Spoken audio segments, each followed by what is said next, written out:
Hello everyone, welcome back to my YouTube channel M2 के साई। I am Mansi Verma और आज के इस वीडियो में हम हमारा जो क्लास 10th का इंग्लिश का पेपर है, फर्स्ट लैंग्वेज का पेपर है, इसका कोड नंबर है N874 और ये हुआ था 6 मार्च 2023 की डेट में। इसका सेक्शन 1, 2, 3, 4 ऑलरेडी अपलोड किया जा चुका है, उसका लिंक आपको डिस्क्रिप्शन बॉक्स में मिल जाएगा। और इस वीडियो में हम हमारा जो इसका सेक्शन 5 है राइटिंग स्किल्स और जो सेक्शन 6 है क्रिएटिव राइटिंग, क्रिएटिव वाला, दोनों को हम इस सेम वीडियो में सॉल्व करेंगे। तो चलिए पहला क्वेश्चन देखते हैं।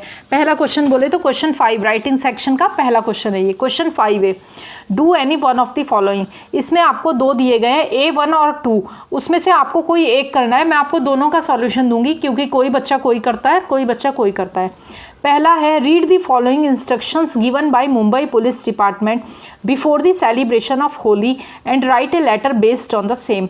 ये इन्फॉर्मेशंस मुंबई पुलिस ने दी है, इनके बेसिस पे आपको एक लेटर लिखना है। Don't let Holi lose all its colour. Holi को अपने सारे रंगों को खोने मत दो। Mumbai police urges you to avoid the following for a safe Holi. Mumbai police आपसे प्रार्थना करती है कि इन चीज़ों को अवॉइड करें, सेफ होली बनाओ, मतलब एक सुरक्षित होली खेलने के लिए। पहला क्या है, थ्रोइंग वाटर कलर्ड वाटर और वाटर बलून, रबड़ balloons containing water at passer by. Passers by होते हैं आने जाने वाले लोग। थ्रोइंग वाटर मतलब पानी फेंकना, रंगीन पानी फेंकना, मतलब पानी में जो कलर घोलते हैं वो, या फिर जो रबड़ बलून्स मतलब जो गुब्बारे होते हैं ना वो, उनमें पानी भर के जो आने जाने वाले लोग हैं उन पर ना फेंके। डोंट्स बोला है ना, मतलब अवॉइड करना इन चीज़ों को। Colouring people without their consent, consent मतलब सहमति, लोगों की सहमति के बिना उनको कलर करना।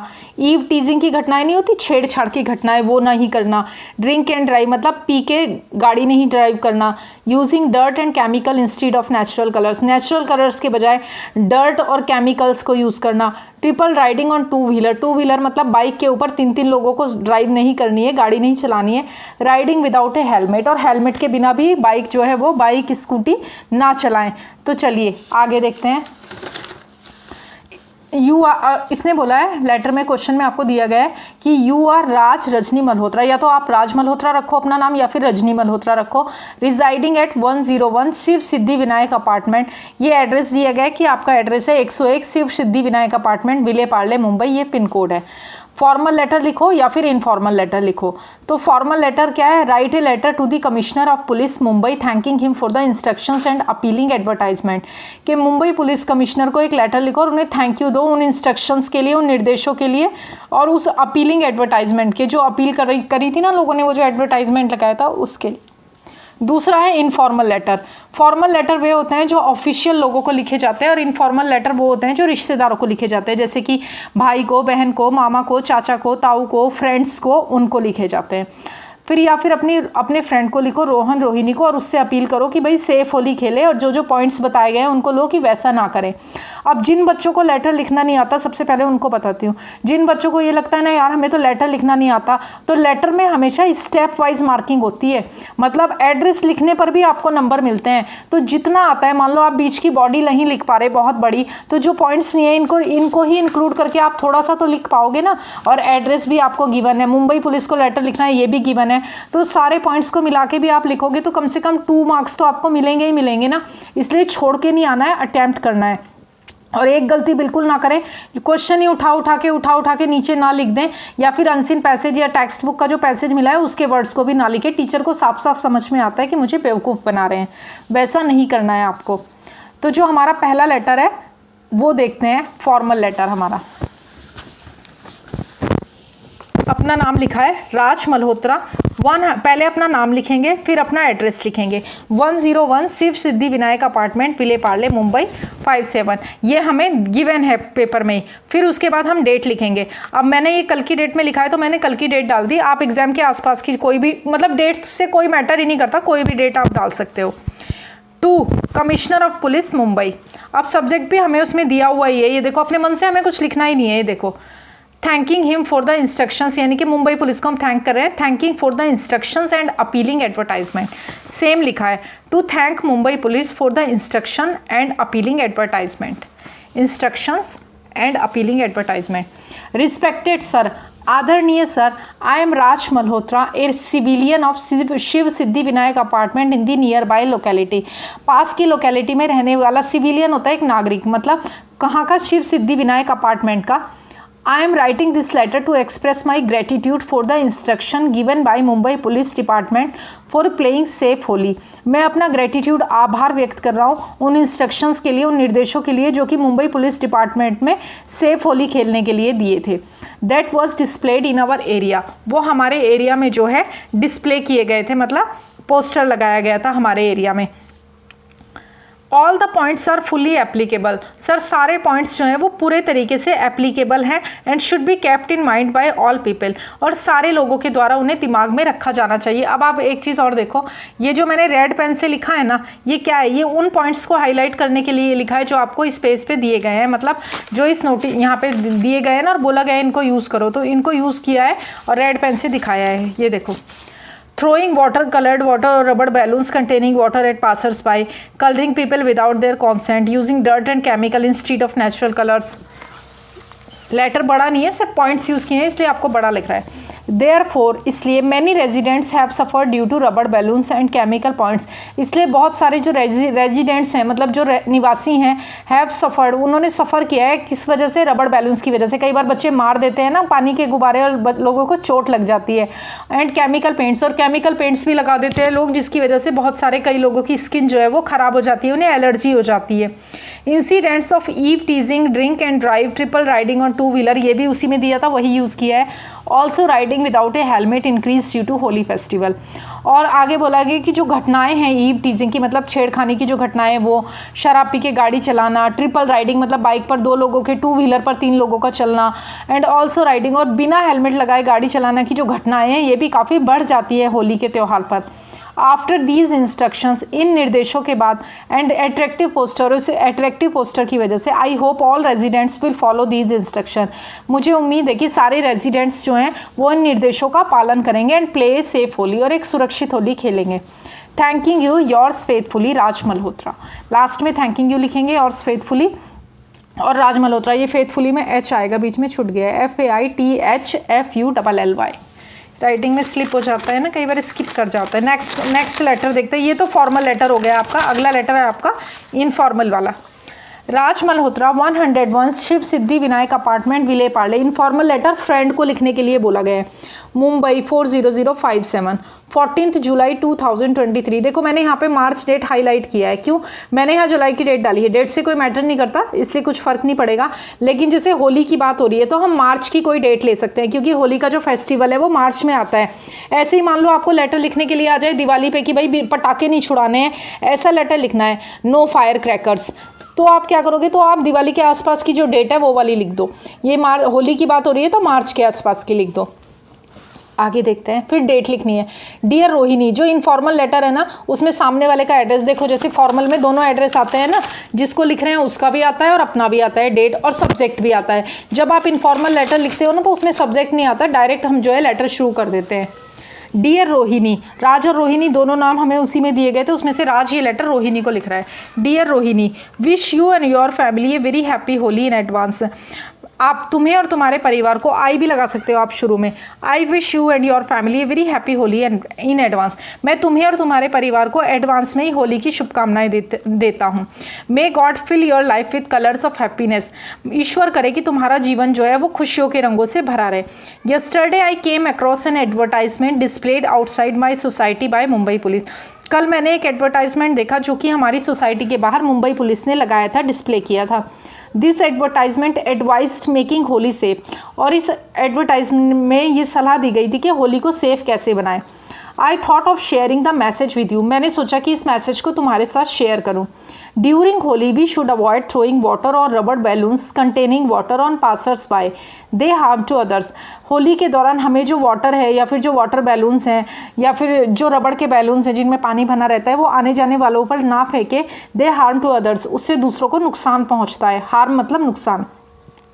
We should also not apply colours forcefully. हमें जबरन दूसरों को कलर भी नहीं लगाना चाहिए। And also avoid using dirt. और डर्ट है और केमिकल्स है, नेचुरल कलर्स की जगह उन्हें भी यूज़ नहीं करना चाहिए। मैंने बहुत ईजी लैंग्वेज में लिखा है, आपको रटने की ज़रूरत नहीं है, सिर्फ पढ़ोगे तो ही समझ जाओगे। इन सर्टेन प्लेसेस, कुछ जगहों पर तो यूथ्स जो है वो ड्रिंक एंड ड्राइव करते हैं। They even use Holi for eve teasing. और यहाँ तक कि वे होली को ईव टीजिंग मतलब छेड़खानी की घटनाओं के लिए छेड़खानी भी करते हैं होली के बहाने। Youths also do triple riding on two wheelers, और यूथ्स जो है वो टू व्हीलर के ऊपर ट्रिपल राइडिंग मतलब 3 लोग बैठकर भी चलते हैं, इवन विदाउट ए हेलमेट, यहाँ तक कि हेलमेट के बिना। I hope that you and your friends will avoid such a thing in your place. मैं आशा करता हूँ कि तुम और तुम्हारे जो दोस्त हैं वो ये सब अपने एरिया में ऐसा कुछ नहीं करोगे। Also guide others to play safe Holi, और दूसरों को भी सेफ होली खेलने के लिए गाइड करो। योर लविंग फ्रेंड राज मल्होत्रा, तुम्हारा लविंग फ्रेंड राज मल्होत्रा। तो हमारा फॉर्मल लेटर और इनफॉर्मल लेटर दोनों हो गया है। नेक्स्ट क्वेश्चन देखते हैं। नेक्स्ट क्वेश्चन है आपका क्वेश्चन 6 है information transfer, do any one of the following. Her question में आपको ऑप्शन दिया गया है, जैसे इसमें भी 2 थे, फॉर्मल लिख दो या इनफॉर्मल लिख दो। एक को बहुत अच्छे से तैयार कर लो और एक को थोड़ा कम मेहनत कर लो एक के ऊपर। दूसरा है आपका A1 और A2, मतलब क्वेश्चन 6 में भी आपको 2 दिए गए हैं कि एक करना है वर्बल टू नॉन वर्बल, यानी कि वर्बल से नॉन वर्बल कर लो या नॉन वर्बल से वर्बल कर लो। Read the following information, write it into dos and don'ts. देखो जिनको लिखनी कम आती है ना इंग्लिश और पढ़नी भी कम आती है, उन बच्चों को क्या करना चाहिए, जो वर्बल वाला दिया रहता है ना, यानी कि जो पैराग्राफ दिया रहता है उसमें से डूज एंड डोंट्स जो आते हैं उसको आप लिख दो। मैं बता रही हूँ अभी कैसे। और जिनको पैराग्राफ लिखना आता है या सेंटेंस की कंस्ट्रक्शन बहुत अच्छे से बनानी आती है वो नॉन वर्बल टू वर्बल वाला कर सकते हैं। मैंने दोनों किए हैं, तो चलिए देखते हैं।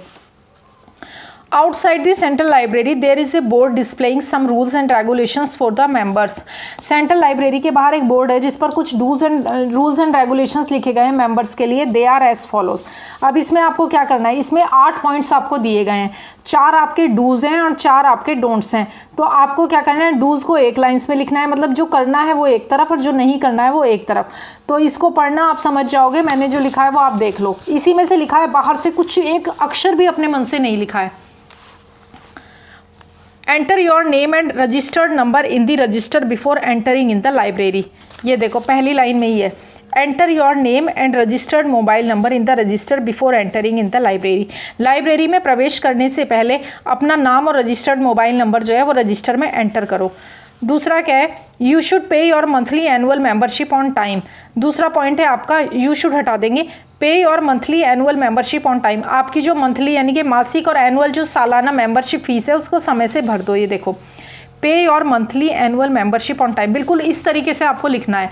मैंने ये लिख के दिखाया है ताकि आपको कैसे लिखना है ये पता चल जाए, वरना तो बाहर से कुछ भी नहीं है।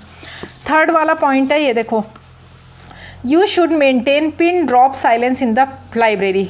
Maintain pin drop silence in the library, ये रहा। फोर्थ पॉइंट है आपका, you should return the books और magazines you have taken on time. तुमने जो बुक्स और मैगजीन्स लिए हैं उनको समय से लौटा दे। ये रहा, रिटर्न द बुक्स और magazines you have taken on time. अब डोंट्स में क्या आएगा, वो चीज़ें जो आपको नहीं करनी है, जैसे कि देखो नॉट अलाउड। नॉट आते ही आप समझ जाओगे कि भाई ये डोंट में आएगा, कंफ्यूज होने की जरूरत नहीं है। क्या है, not allowed to write anything on the book magazine you have taken. जो किताब या मैगजीन आपने ली है उस पर आपको कुछ भी लिखने की इजाज़त नहीं है, उस पर आपको कुछ भी नहीं लिखना है। तीसरा है, नॉट टेक एनी बुक और magazine out of the library. Library से कोई भी बुक या फिर मैगजीन जो है परमिशन के बिना और रजिस्ट्रेशन के बिना बाहर ले जाना मना है। थर्ड है, not allowed to eat, drink, chat और smoke inside the library. Library के अंदर खाना पीना, चैट यानी कि बातें करना या फिर स्मोकिंग करना मना है। लास्ट है आपका, not disturb other members and the librarian, मतलब लाइब्रेरियन को और दूसरे मेंबर्स को डिस्टर्ब नहीं करना है when you are in the library. तो जो नॉट वाले पॉइंट्स हैं वो इधर लिखने हैं और जो डूज वाले पॉइंट्स हैं वो इधर लिखने हैं। तो क्वेश्चन 6A1 भी हो गया है आपका, आप स्क्रीनशॉट लेना चाहो तो ले लो। नेक्स्ट क्वेश्चन देखते हैं हम हमारा। नेक्स्ट है आपका non verbal to verbal. Question पे आ जाते हैं पहले। कुछ भी मुश्किल नहीं है, बस बहुत धैर्य के साथ आपको पढ़ना है, समझ के करना है और डरने की बिल्कुल ज़रूरत नहीं है। कम आए या ज़्यादा आए, हर क्वेश्चन को अटैम्प्ट जरूर करना है। Non verbal to verbal, write a paragraph of 100 words based on the information given in the following table and give a suitable title for it. आपको ये मतलब इंफॉर्मेशन दी गई है। पहला क्या है, टाइप ऑफ फॉरेस्ट बताया गया है, इक्वाटोरियल फॉरेस्ट, एवरग्रीन, और दूसरा है मार्शेस। इसमें कौन कौन से प्लांट्स हैं, इसमें महोगनी, रोजवुड, आयरनवुड, ये वाले प्लांट्स हैं, इसमें ये वाले एनिमल्स रहते हैं। उसके बाद दूसरा है आपका मार्शेस, तो यहाँ पे ये वाले प्लांट्स हैं और ये वाले एनिमल्स रहते हैं। इसको बस हमें पैराग्राफ के फॉर्मेट में लिखना है। तो चलिए देखते हैं। पहले तो ये जान लेते हैं कि ये जो इक्वाटोरियल फॉरेस्ट होते हैं, इक्वेटोरियल फॉरेस्ट ये क्या है। तो इक्वेटर के नज़दीक के जो फॉरेस्ट होते हैं ना, मतलब इक्वेटर को हिंदी में बोलते हैं, इक्वेटर को हिंदी में भूमध्य रेखा कहते हैं। मतलब भूमध्य रेखा के नज़दीक के जो जंगल होते हैं ना, जो फॉरेस्ट होते हैं ना, उन्हें इक्वाटोरियल फॉरेस्ट कहा जाता है। इनके लिए क्या वर्ड यूज़ होता है, इक्वाटोरियल फॉरेस्ट, क्योंकि ये इक्वेटर के यानी कि भूमध्य रेखा के नज़दीक होते हैं। दूसरा है आपका मार्शेस फॉरेस्ट। तो मार्शेस कैसे होते हैं, मार्शेस को आप कह सकते हो दलदली एरिया, मतलब जिसमें छोटे प्लांट्स ग्रो हो जाते हैं, इसे स्वैम्प भी बोलते हैं, स्वैम्प फॉरेस्ट भी बोलते हैं इसे। तो चलिए अब हमारा पैराग्राफ देखते हैं। A large number of trees, पहले थोड़ा सा इंट्रो देना होगा हमें। A large number of trees on a piece of land make up forest. जमीन के भूमि के एक टुकड़े पर जो बहुत सारे जहाँ पेड़ उग जाते हैं वो मिलकर क्या करते हैं, फॉरेस्ट बनाते हैं, जंगल बनाते हैं। Forest cover 1/3 of the earth's land mass. भूमि की जो मतलब धरती है, जो हमारी जो लैंड है, उसका जो 1/3 एरिया है, 1/3 हिस्सा जो है वो जंगलों से घिरा हुआ है। Trees and forest are essential to the lives of people and animals. पेड़ और जंगल जो हैं वो बहुत आवश्यक है लोगों के जीवन के लिए और पशुओं के लिए भी। पेड़ों से हमें बहुत सारी चीज़ें मिलती है भाई, वुड मिलता है, मेडिसिन्स मिलती हैं। They supply many of the basic needs, वे हमारी बेसिक नीड्स को सप्लाई करते हैं, such as food, medicine, wood etcetera. जैसे कि फूड भोजन जो हम करते हैं, दवाइयाँ, और वुड मतलब जो हमारी, अब आज के ज़माने में लोग गैस पे खाना बनाते हैं। पुराने ज़माने में क्या होता था, हम नेचर पर ही तो डिपेंड करते थे, लोग लकड़ियों में खाना बनाते थे, चूल्हा जलाते थे। बाद में फिर कोयला मिला तो कोयले पे जलाने लगे, तो मतलब कोयला, लकड़ी, इन सब नेचुरल चीज़ों के ऊपर ही खाना बनता था। अब गैस आ गई है तो घर घर में गैस की पाइपलाइन है, पाइपलाइन नहीं है तो गैस के सिलेंडर हैं। लेकिन एक ज़माना ऐसा था जब सिर्फ और सिर्फ वुड यानी कि लकड़ी या फिर कोयले की वजह से ही हम जो है खाना खा पाते थे, बना पाते थे। पहला वाला पॉइंट देखो, द इक्वाटोरियल या equatorial forest are known as evergreen forest. Equatorial forest को एवरग्रीन फॉरेस्ट के रूप में जाना जाता है। ये देखो यहाँ पे लिखा है, अपने मन से कुछ नहीं लिख रहे हैं, सब कुछ इसी के बेसिस पे लिख रहे हैं।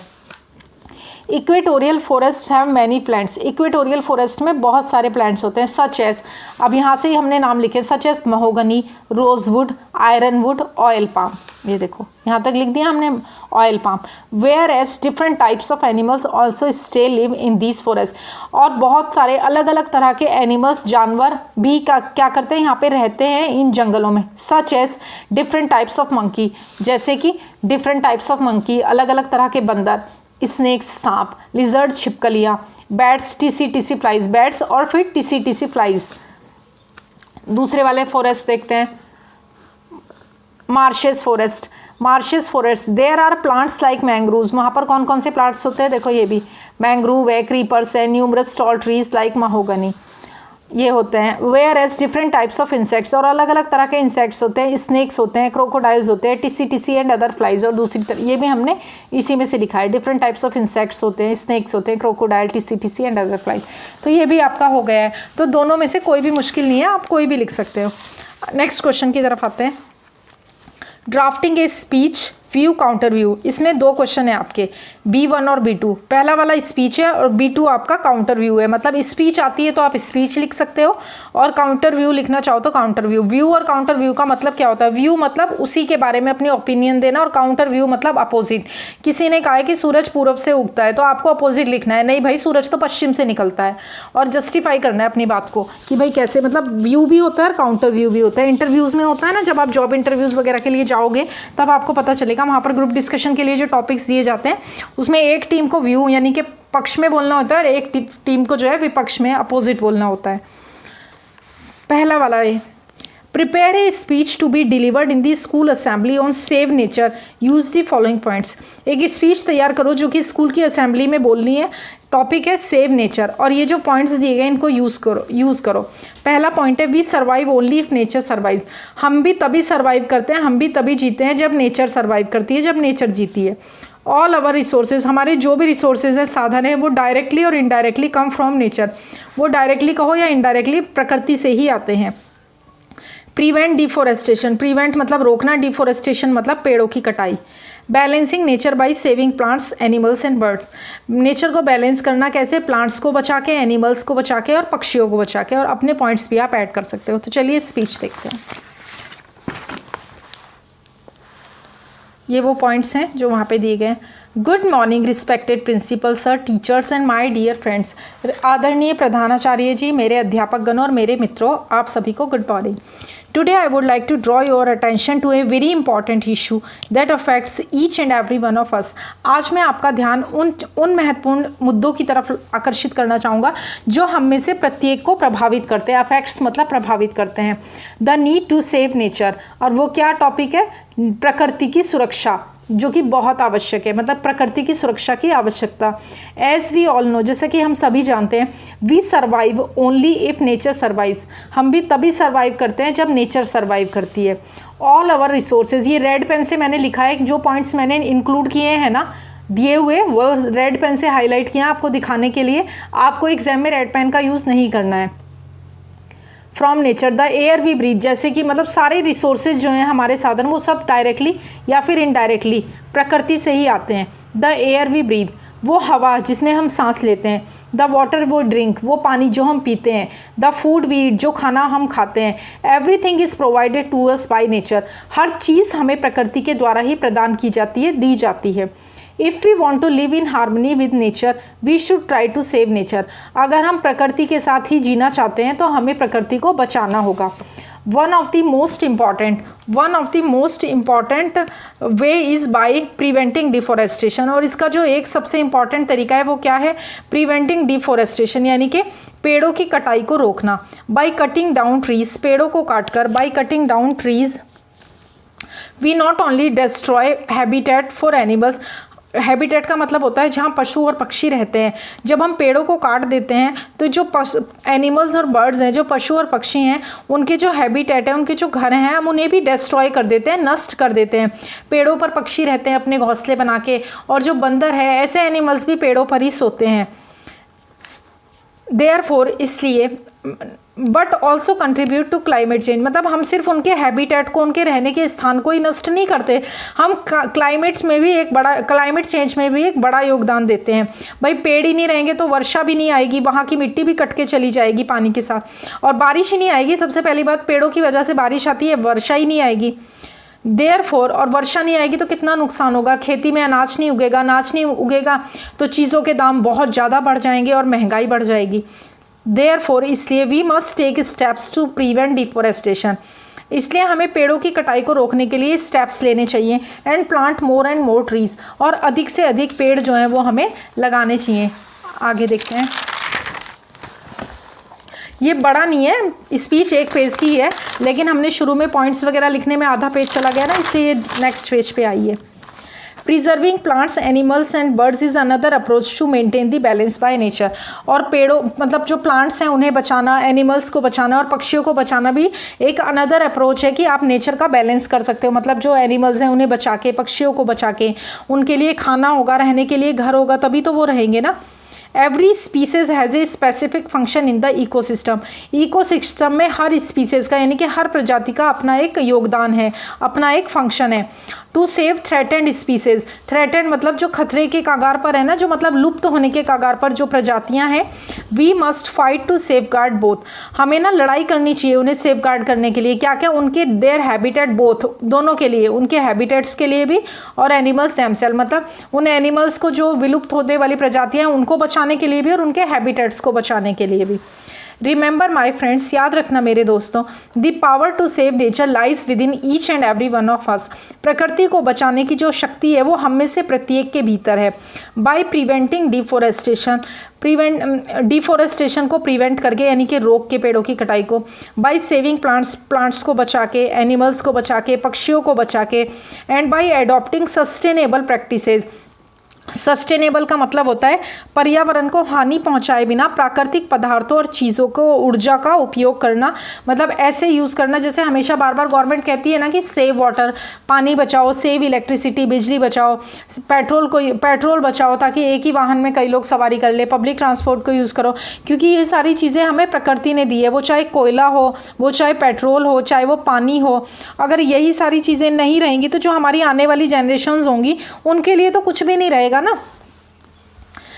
सस्टेनेबल प्रैक्टिसेस को अपना के हम पेड़ पौधों को, एनिमल्स को, इन सबको बचा सकते हैं। We can pave the way for a brighter future, और हम एक आने वाले सुनहरे भविष्य के लिए भी मार्ग बना सकते हैं। टुगेदर, एक साथ, let us stand united to save nature, एक साथ मिलकर हम खड़े होते हैं प्रकृति को, मतलब यूनाइटेड मतलब एक साथ, एक मतलब एक सहयोग के साथ जुड़कर एक दूसरे के साथ हम क्या करेंगे, प्रकृति को बचाएंगे। Thank you. तो ये स्पीच आपकी जो है वो कंप्लीट हो गई है। अगर ये स्पीच आपको बड़ी लग रही है तो एक शॉर्ट स्पीच लिख के भी अलग से मैं छोटी अपलोड कर दूंगी। ये बड़ी नहीं है, इसमें हमने जो पॉइंट्स दिए गए हैं ना, वो पॉइंट्स ही ज़्यादा दिए गए हैं, उन सबको हमने यूज़ किया है, इसलिए आपको थोड़ी बड़ी लग रही है, नहीं तो 100 वर्ड्स के आसपास, 100-120 वर्ड्स के आसपास ही है। नेक्स्ट क्वेश्चन देखते हैं। नेक्स्ट है हमारा व्यू और counter view. Dog man's best friend, कुत्ता जो है, डॉग जो है वो आदमी का बेस्ट फ्रेंड है। इसके ऊपर पॉइंट्स दिए गए हैं, आपको इसका काउंटर व्यू लिखना है, यानी कि ये बताना है आपको कि जो डॉग है वो इंसान का बेस्ट फ्रेंड नहीं है। काउंटर व्यू मतलब अपोजिट लिखना है, पैराग्राफ लिखना है आपको। और ये पॉइंट्स दिए गए हैं, व्यू पॉइंट्स दिए गए हैं। व्यू पॉइंट्स मतलब फ्रेंडली एंड प्लेफुल, मतलब डॉग कैसे होते हैं, वो फ्रेंडली होते हैं और प्लेफुल होते हैं। सेफगार्ड आवर होम्स, हमारे घरों की रक्षा करते हैं। स्ट्रेस बस्टर्स, स्ट्रेस मतलब तनाव बस्टर्स होते हैं। Honest and faithful to their masters होते हैं। Create liveliness in the family, जो परिवार है उसमें एक लाइवलीनेस मतलब जीवंत जैसा माहौल क्रिएट करते हैं। स्ट्रेस बस्टर्स का मतलब होता है जो तनाव कम करते हैं ना, वो होते हैं, मतलब तनाव से मुक्ति देते हैं। और अपने खुद के पॉइंट्स भी आप ऐड कर सकते हो। लास्ट क्वेश्चन है ये सेक्शन 5 का, फिर हमारा सेक्शन 6 शुरू हो जाएगा। तो चलिए देखते हैं। Counter view on dog man's best friend. Counter view, though dogs are generally considered a man's best friend, यद्यपि हालांकि कुत्तों को जो है, डॉग्स को जो है वो आदमी का बेस्ट फ्रेंड माना जाता है। Due to their friendly and playful nature, उनके फ्रेंडली और प्लेफुल नेचर की वजह से। Dogs are kept as pets because they safeguard our homes, honest and faithful to their masters, stress busters. Yet there are various arguments against this belief. Dogs को जो है वो पालतू, पेट्स होते हैं पालतू, उनको पालतू के तौर पर रखा जाता है, मतलब घरों में लोग पालते हैं क्योंकि दे सेफगार्ड ओवर होम्स, क्योंकि वे हमारे घरों को सेफगार्ड करते हैं, हमारे घरों की सुरक्षा करते हैं। ऑनेस्ट, ईमानदार होते हैं। फेथफुल होते हैं अपने मालिक के प्रति। स्ट्रेस बस्टर्स यानी कि तनाव को कम करने वाले होते हैं। यट, तो भी, देयर आर वेरियस आर्ग्यूमेंट्स, तो भी बहुत सारे आर्ग्यूमेंट्स से वाद विवाद है अगेंस्ट दिस बिलीव, इस मान्यता के विरोध में। मतलब बहुत सारे लोग तो ये कहते हैं कि भाई नहीं, डॉग्स को रखना चाहिए, वो बहुत अच्छे होते हैं, फेथफुल होते हैं, और बहुत सारे ऐसे आर्ग्यूमेंट्स होते हैं कि नहीं नहीं, इस बिलीफ के मतलब एकदम opposite. Some breeds can be aggressive, कुछ ब्रीड्स मतलब नस्लें, कुछ नस्लें जो हैं डॉग्स की वो बहुत एग्रेसिव यानी कि आक्रामक भी हो सकती हैं। आपने गूगल में भी कई बार देखा होगा, न्यूज़ में भी देखा होगा कि घर पे डिलीवरी बॉयज़ आते हैं या कोई आते हैं लोग, उन पर जो है घर के कुत्ते जो हैं वो हमला कर देते हैं। They are a threat to strangers, वो अजनबियों के लिए एक धमकी होते हैं, मतलब खतरा होते हैं। और even members of the house hold, और कई बार घर के लोगों के लिए भी वो खतरा होते हैं। While they can be train to behave, it is important to acknowledge that not all dogs create a liveliness in the family. यद्यपि उनको ट्रेन किया जा सकता है अच्छा व्यवहार करने के लिए, लेकिन ये मानना भी महत्वपूर्ण है कि सारे जो डॉग्स होते हैं वो घर में लाइवलीनेस क्रिएट नहीं करते हैं परिवार में। डॉग्स नीड अटेंशन, डॉग्स जो हैं उनको ध्यान की ज़रूरत होती है, एक्सरसाइज की ज़रूरत होती है और रेगुलर वॉक्स की ज़रूरत होती है। It is quite challenging for the families with busy schedule, और जिन परिवारों का बिजी शेड्यूल होता है उनके लिए बड़ा चैलेंजिंग होता है भाई रोज़ डॉग्स की तरफ ध्यान देना, उनको एक्सरसाइज कराना, उनको रेगुलर वॉक्स पे ले जाना। It is important to consider these counter views alongside the positive aspect of having a dog as a pet, और इन सारे काउंटर व्यूज़ के ऊपर भी ध्यान देना बहुत ज़रूरी है। Positive aspect of having a dog as a pet, मतलब जो पॉजिटिव आस्पेक्ट है ना कि नहीं डॉग को पैट के रूप में रखना चाहिए, उसी के साथ साथ ये जो काउंटर व्यू है इसकी तरफ भी ध्यान देना चाहिए। तो ये आपका काउंटर व्यू हो गया ऑन ए डॉग पे, आप देख लो, स्क्रीनशॉट ले लो उसका। नेक्स्ट क्वेश्चन चलते हैं। नेक्स्ट है आपका सेक्शन 6 क्रिएटिव राइटिंग का सेक्शन। इसमें क्वेश्चन 7A में आपको दिया गया है do any one of the following A1 और A2, कि A1 और A2 मतलब हर क्वेश्चन में आपको दो दिए गए हैं, पहला वाला कर लो या फिर दूसरा वाला कर लो। Expand the given quote into a paragraph of 100 words, 100 शब्दों का एक पैराग्राफ लिखना है, जो कोटेशन दी गई है उसको उसमें लिखना है, 5 मार्क्स का है आपका। Education is the most powerful weapon to change the world, शिक्षा जो है वो एक सबसे मजबूत हथियार है दुनिया को बदलने का। टू चेंज द वर्ल्ड मतलब दुनिया को बदलने का, या फिर आप न्यूज़ रिपोर्ट लिख सकते हो। तो पहले हम देखते हैं जो हमारा पैराग्राफ है वो देखते हैं। एक्सपेंड द थीम, तो हमने वो कोट यूज़ की है जो दी गई थी, education is the most powerful weapon to change the world. Nelson Mandela ने कहा था ये। और नेल्सन मंडेला कौन है? नेल्सन मंडेला जो थे ना बेचारे, वो 27 सालों तक जेल में रहे। अफ्रीका में रंग भेद को समाप्त करने के लिए, एक विभाजित देश में शांति लाने के लिए, दुनिया भर में मानव अधिकारों की लड़ाई का नेतृत्व करने के लिए उन्होंने बातचीत की थी। मतलब जैसे अमेरिका में था ना रंग भेद, और उसके लिए बहुत जो आपके उसके ऊपर बहुत ज़्यादा लोगों ने एफर्ट किया है वहाँ पर भी एकता लाने के लिए कि नहीं, काले और गोरे का भेद नहीं होना चाहिए। वैसे ही नेल्सन मंडेला ने कहाँ पर किया है? अफ्रीका में किया है। सभी उनका कहना था कि जो सभी मनुष्य हैं वो स्वतंत्र पैदा हुए हैं और समान है, मतलब उनको समान तरीके से जीने का अधिकार है। लेकिन यही सब के चक्कर में उन्हें 27 साल तक जेल में रहना पड़ा। तो नेल्सन मंडेला के बारे में आप जो है पढ़ें ज़रूर से, बहुत अच्छा है उनके बारे में। नेल्सन मंडेला ने कहा था, राइटली सेड कहा था, that education is the most powerful weapon, कि जो एजुकेशन है, शिक्षा है, वो सबसे शक्तिशाली हथियार है। वेपन मतलब हथियार है। Which you can use to change the world, जिसका आप यूज़ कर सकते हो वर्ल्ड को बदलने के लिए, मतलब दुनिया को बदलने के लिए। अगर आप शिक्षित हो तो आप कुछ भी कर सकते हो, लेकिन अगर आप अशिक्षित हो तो आप अपने अधिकार के लिए भी आवाज़ नहीं उठा सकते हो। आपको अपने अधिकारों का भी तो तभी पता चलेगा ना जब आप शिक्षा लोगे, जब आप पढ़ोगे। तो शिक्षा बहुत ज़रूरी है दुनिया को बदलने के लिए। Education is the key to remove all your problems, शिक्षा जो है वो चाबी है आपकी सारी समस्याओं को दूर करने के लिए, रिमूव करने के लिए, एलिमिनेट करने के लिए। If you want to grow and be successful, अगर आप मतलब ग्रो करना चाहते हो, मतलब तरक्की करना चाहते हो और सफल होना चाहते हो, then you need to be educated, तो तुम्हें शिक्षित होने की बहुत ज़रूरत है।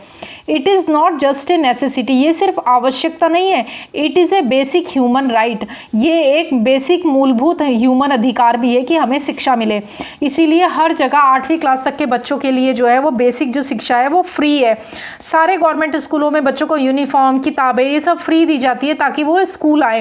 पहले क्या होता था, किताबों के चलते, कपड़ों के चलते बेचारे बच्चे स्कूल नहीं जा पाते थे, और सबसे बड़ी समस्या वॉशरूम्स की होती थी जो नहीं होते थे। लेकिन अब स्कूलों में टॉयलेट्स भी हैं, स्कूलों में किताबें भी बच्चों को फ्री ऑफ कॉस्ट दी जाती है ताकि बच्चे स्कूल आएँ और अपनी पढ़ाई करें, शिक्षा ले सकें।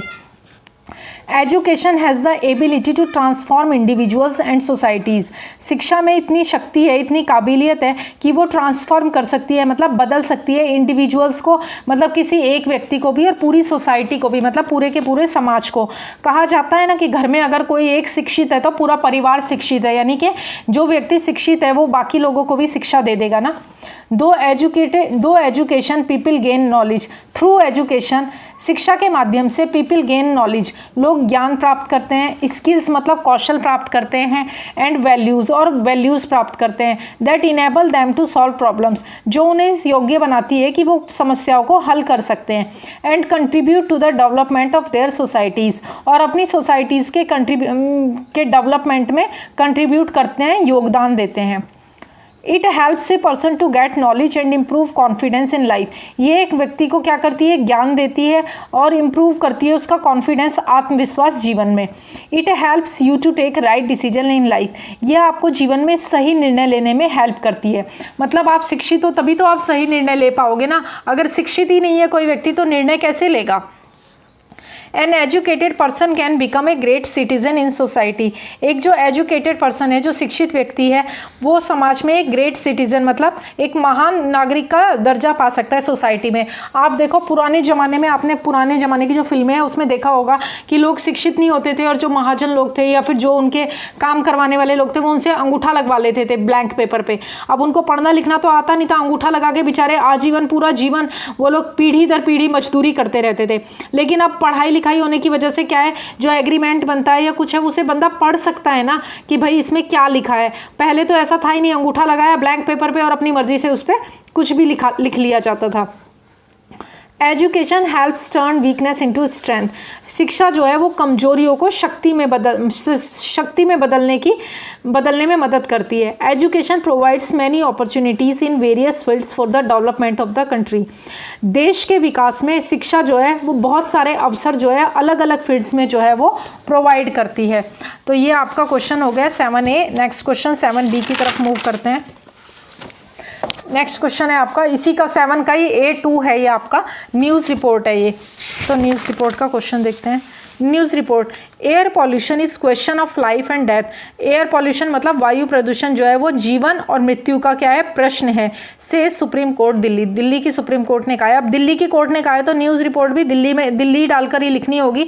अगर पुणे का कुछ होता या मुंबई का कुछ होता तो वहाँ का एरिया लेते। तो चलिए देखते हैं हमारी न्यूज़ रिपोर्ट। सबसे पहले आएगी आपकी ये तो आपकी जो वहाँ पर लिखा गया था वही है।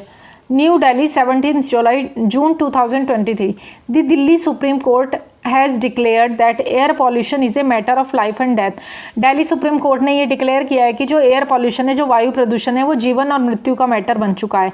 The supreme court's declaration highlights the seriousness of the air pollution issue and the necessity of taking fast measures to remedy it. जो सुप्रीम कोर्ट का जो डिक्लेरेशन है वो ये हाईलाइट करता है कि कितना गंभीर हो चुका है वायु प्रदूषण का जो इशू है वो, और अब नेसेसिटी है ऑफ टेकिंग फास्ट की, मतलब बहुत तेज़ी से मेजर लिए जाए, मतलब तेज़ी से कुछ किया जाए, इसका उपाय ढूंढा जाए क्या, ताकि पॉल्यूशन को कम किया जाए। मतलब जब लोग पराली वगैरह जलाते हैं ना, आपने देखा होगा, तो दिल्ली में पॉल्यूशन का लेवल बहुत ज़्यादा बढ़ जाता है। उसकी वजह से क्या होता है, और छोटे छोटे बच्चे जो है वो स्कूल जा रहे होते हैं, कई बार उनकी स्कूल 15-15 दिन के लिए बंद करनी पड़ती है पॉल्यूशन की वजह से, और बच्चों की आंखों में एलर्जी हो जाती है। क्यों? क्योंकि पॉल्यूशन की वजह से लोगों के लंग्स जो हैं वो खराब हो रहे हैं पॉल्यूशन की वजह से। It taking fast measures to remedy it. The court gave a 24 hours ultimatum to Center Delhi and neighboring states to act against industrial and vehicular pollution counted as the main causes behind the deteriorating air quality. Court ने जो है 24 घंटे का ultimatum दिया है centre को, दिल्ली को, और जो नेबरिंग स्टेट्स मतलब जो आसपास के स्टेट्स हैं, जैसे उत्तर प्रदेश है, मतलब गाज़ियाबाद है, हरियाणा है, उनको, गुड़गांव है, उनको भी ये आदेश दिया गया है कि वो एक्ट करें, मतलब अगेंस्ट इंडस्ट्रियल, जो इंडस्ट्रीज़ वगैरह हैं वो, जो वाहन प्रदूषण है वो, जो पॉल्यूशन काउंटेड जैसे जैसे जो मेन कॉज हैं उसके, उनकी तरफ ध्यान दे। दी डिटेरियोटिंग एयर क्वालिटी, डिटेरियोटिंग मतलब बिगड़ती हुई जो एयर क्वालिटी है वो किसकी वजह से हो रही है, इंडस्ट्रीज़ की वजह से हो रही है, जो वाहन चलते हैं वो। कई बार आप देखो दिल्ली में क्या होता है, ऐसा कर दे, स्कीम ले आती है गवर्नमेंट की, एक दिन इस नंबर की गाड़ियाँ चलेंगी, एक दिन उस नंबर की गाड़ियाँ चलेंगी, और हमेशा कहते हैं कि पूल करके जाओ, मतलब एक ही जगह काम करने वाले जो लोग हैं वो एक साथ एक ही गाड़ी में रोड पे से, मतलब सबको पूल करते हुए चलो, मतलब 3-4 लोग एक ही गाड़ी में ट्रैवल करो। अगर आप एक ही ऑफिस में काम कर रहे हो, एक ही रूट पे जा रहे हो, तो क्या है, उसकी वजह से पॉल्यूशन कम होगा। 10 की जगह अगर 4 ही गाड़ियां चल रही हैं, 6 गाड़ियां घर में खड़ी है, तो 6 गाड़ियों का पॉल्यूशन कम होगा ना। इसे आप कितना भी बड़ा लिख सकते हो, मैंने इतना लिखा है, आप और बड़ा कर सकते हो कि लोगों को पूल करके जाना चाहिए। People should use 4 people should use 1 car on 1 route in 1 office, like that. Government, other organization and individuals must collaborate to discover sustainable solutions and maintain a healthier environment for future generations.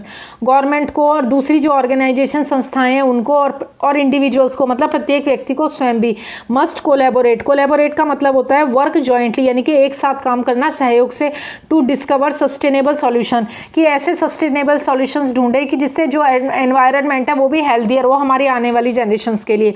तो sustainable solutions तो वही है ना, पर्यावरण को नुकसान पहुंचाए बिना। तो पर्यावरण कैसे, एयर पॉल्यूटेड नहीं होगी अगर गाड़ियां कम चलेगी, पेट्रोल भी बचेगा, 10 गाड़ी की जगह 4 गाड़ियां चलेगी, 6 गाड़ियां घर में खड़ी रहेंगी, तो 6 गाड़ियों में पेट्रोल भी तो यूज़ नहीं होगा ना, वो भी तो बचेगा ना फ्यूचर जनरेशन्स के लिए। तो ये आपकी रिपोर्ट हो गई, स्क्रीनशॉट ले सकते हो आप। नेक्स्ट देखते हैं 7th बी, ये लास्ट क्वेश्चन है आपका। 7th के जो बी क्वेश्चन है क्रिएटिव राइटिंग वाला, इसमें भी आपके 2 हैं, B1 और B2। पहले वाले में एक स्टोरी डेवलप करनी है आपको। Develop a story suitable to the conclusion and given below, मतलब जिसमें ये वाला जो लाइन दी गई है ना, ये एंड में लगानी है। कई बार ये एंड में नहीं, बिगिनिंग में दी होती है, स्टार्टिंग में, तो आपको ध्यान देना है कि एंडिंग लाइन दी है या बिगिनिंग वाली लाइन दी है। तो चलिए स्टोरी देखते हैं। स्टोरी में लास्ट में क्या लाइन आनी चाहिए, and I realised I must never ignore the words of the wise, और मैं ये समझ गया कि मुझे कभी भी जो वाइज लोग हैं, जो बुद्धिमान लोग हैं, उनके शब्दों को इग्नोर मतलब अनदेखा नहीं करना चाहिए। चलिए हमारी स्टोरी देखते हैं। टाइटल भी देना है, तो मैंने टाइटल दिया है as you sow so shall you reap, जैसा बोओगे वैसा ही काटोगे। मैंने बहुत इजी लैंग्वेज में ये स्टोरी लिखी है ताकि आप पढ़कर समझ सको, आपको रटने की भी ज़रूरत नहीं है। My grand father was a very learned man, and मेरे जो दादाजी थे वो बहुत ही शिक्षित व्यक्ति थे। And I spent my school days under his guidance, और मैंने जो अपने स्कूल के दिन थे वो उन्हीं की गाइडेंस में बिताए। स्पेंट है ना, मतलब बिताना, स्पेंट की सेकेंड फॉर्म है I spent. He always told me to do good deeds, उन्होंने हमेशा मुझे अच्छे कार्य करने के लिए कहा। He told me if a farmer desires to reap a harvest of wheat he sows wheat, वो कहते हैं, वो कह रहा है कि उन्होंने मुझे कहा कि अगर एक फार्मर, एक किसान जो है वो गेहूं को रीप मतलब काटना, गेहूं की फसल काटना चाहता है तो उसको गेहूं ही तो ग्रो करना होगा ना, गेहूं ही तो बोना होगा। इफ़ ही वॉन्ट्स राइस, और अगर उसे चावल की फसल चाहिए, ही सोज राइस, तो वो चावल बोता है। The law of nature tells us, प्रकृति का नियम हमें ये बताता है that we must sow what we wish to reap, कि हमें वही बोना चाहिए जो हम काटना चाहते हैं। लाइफ इज़ वेरी सिमिलर, और जीवन भी कुछ ऐसा ही है। We have always to bear the consequences of our actions, हमें हमेशा अपने कर्मों का, मतलब जो हमारे कार्य हैं उनका हमेशा हमें फल भुगतना होता है। मतलब जो जैसा कार्य करेंगे उसका जो फल होगा, उसके जो कंसिक्वेंसेस होंगे, मतलब बाद में जो कुछ भी होगा वो ही हमें झेलना होगा। If we perform good deeds, अगर हम अच्छे कार्य करेंगे, we shall be rewarded with good, तो हमारे साथ अच्छा ही होगा, हमें अच्छे का ही इनाम मिलेगा। If we perform bad deeds, अगर हम बुरे कार्य करते हैं, we shall never enjoy peace of mind, तो हमें कभी भी दिमाग की शांति, मन की शांति नहीं मिलेगी। Our life will be miserable, हमारा जो जीवन है वो मिजरेबल मतलब बहुत दुर्दशापूर्ण हो जाएगा। अब बट, लेकिन मतलब इतनी सारी सलाह मानने के बाद भी आके लिखा है बट लेकिन, once I ignored his words, लेकिन एक बार मैंने उनके इन शब्दों को इग्नोर कर दिया। And help my friend in stealing test papers, और अपने फ्रेंड को टेस्ट पेपर चुराने में मदद की।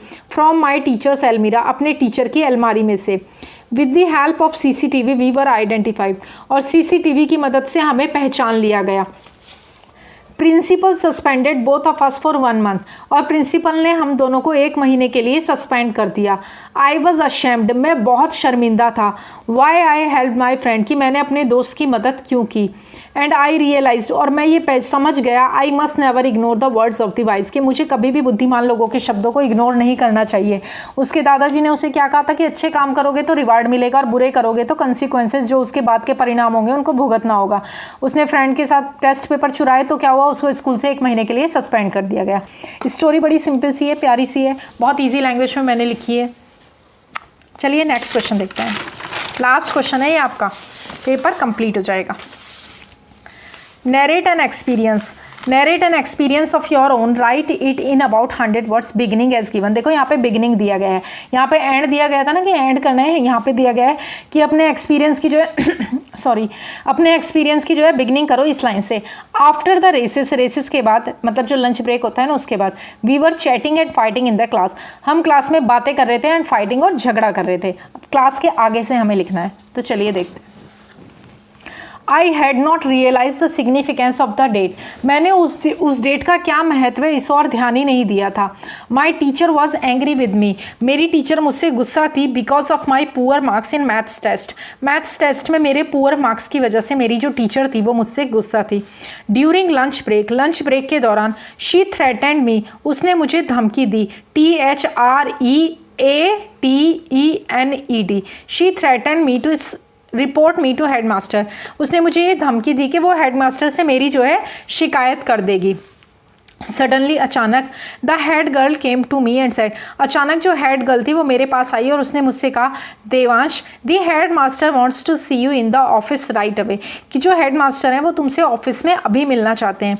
I was travelling with fear, मैं तो डर से काँप रहा था, ट्रैवलिंग मतलब काँप रहा था। I went to the office and knocked, मैं ऑफिस में गया और मैंने नॉक किया। Come in, I heard the voice of headmaster, अंदर आ जाओ, मैंने हेड मास्टर की आवाज़ सुनी। आई वॉकड इन, मैं अंदर चला गया। येस सर, मैंने बोला। यू कॉल्ड फॉर मी, आपने मुझे बुलाया था। No I didn't call your, principal कहते नहीं मैंने तो तुम्हें नहीं बुलाया था। बट आरतिका शर्मा, लेकिन Aartika Sharma the head girl told me, लेकिन आरतिका शर्मा हेड गर्ल ने तो मुझे बताया। Child, don't you know today is April fool, अब प्रिंसिपल कह रहे हैं बच्चे तुम्हें नहीं पता क्या कि आज अप्रैल फूल्स डे है। You have been made a fool, तुम्हें बेवकूफ़ बना दिया गया है। Sorry sir, I said and walked out, मैंने सॉरी सर बोला और जो था ऑफिस से बाहर निकल गया। All my friends were laughing outside, और बाहर मेरे सारे दोस्त जो थे वो हंस रहे थे। आई वॉज एंग्री, मैं गुस्सा था। बट सडनली, लेकिन अचानक, I saw the humour of the situation and began laughing too, मैंने सिचुएशन का जो ह्यूमर था, जो हास्य था उसे देखा, स्थिति का जो हास्य था वो देखा और खुद भी हंसना शुरू कर दिया। I was so relieve that the situation was not as serious as I had imagine, मैंने संतोष की सांस ली थी कि सिचुएशन जो थी वो उतनी सीरियस और गंभीर नहीं थी जैसे कि मैंने कल्पना की थी, सोचा था। मतलब वो डर गया क्योंकि टीचर ने उसे धमकी दी थी ना कि भाई मैं प्रिंसिपल से तेरी कंप्लेंट कर दूंगी। मैं हमेशा जो भी आपके लिए लिखती हूँ वो बहुत ईजी लैंग्वेज में लिखती हूँ ताकि आपको रटना ना पड़े, आप इजीली उसे अंडरस्टैंड करके जा सको। तो यह आपका जो पूरा पेपर है ये कंप्लीट हो गया है। वीडियो अच्छा लगा तो इसे लाइक करें, अपने फ्रेंड्स के साथ शेयर करें, और ऐसे और यूज़फुल वीडियोज़ के लिए पूरी टेक्स्ट बुक भी मैंने अपलोड कर रखी है अपने चैनल पर, रीड करके आप मेरे चैनल M2K Science को सब्सक्राइब करें। Thank you for watching.